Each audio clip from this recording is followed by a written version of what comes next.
गत दिन में जो मैंने नवम दशम श्रेणी रे जो पिला माने पाठ पढ़ुथिले सेमानको पई पीएम पोषण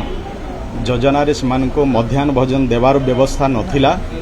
किंतु ए कथा को आमर माननीय मुख्यमंत्री मोहन चरण माझी गुरुत्वर सहित विचार कले जे गोटे अनुष्ठान रे 1 रु 8 पर्यंत पिला मानको पीएम पोषण योजना रे सेमानको मध्याह्न भोजन दिया जाउची किंतु सही समय रे नवम दशम श्रेणी रो पिला माने मध्याह्न भोजन न पाई से माने निश्चय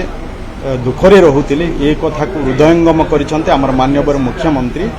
एवं सेथि पई सेमानक पई सीएम पोषण योजना करा जाइछि एवं नवम दशम श्रेणी पिला मानकु भी राज्य सरकारंकर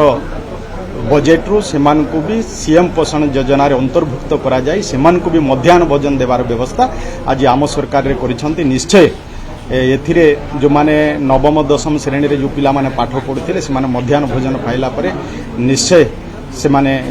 खुशी अनुभव करेंगे से मो माननीय मुख्यमंत्री को बहुत बहुत धन्यवाद ज्ञापन करुँ। आमर माननीय मुख्यमंत्री से चिंता कले जमती शारीरिक मानसिक बौद्धिक विकास पिलामानक अति आवश्यकता रही से अतिरिक्त अंडा एवं 3 गोटी पुष्टि और लोगोसार युक्त लड्डू देवाई भी माननीय मुख्यमंत्री चिंता कले एवं समस्त पिला माने जो माने मध्याह्न भोजन पाउछंती से पिला मान को अतिरिक्त अंडा और 3 गोटी पुष्टि सार युक्त लड्डू देवार व्यवस्था है। Thank you.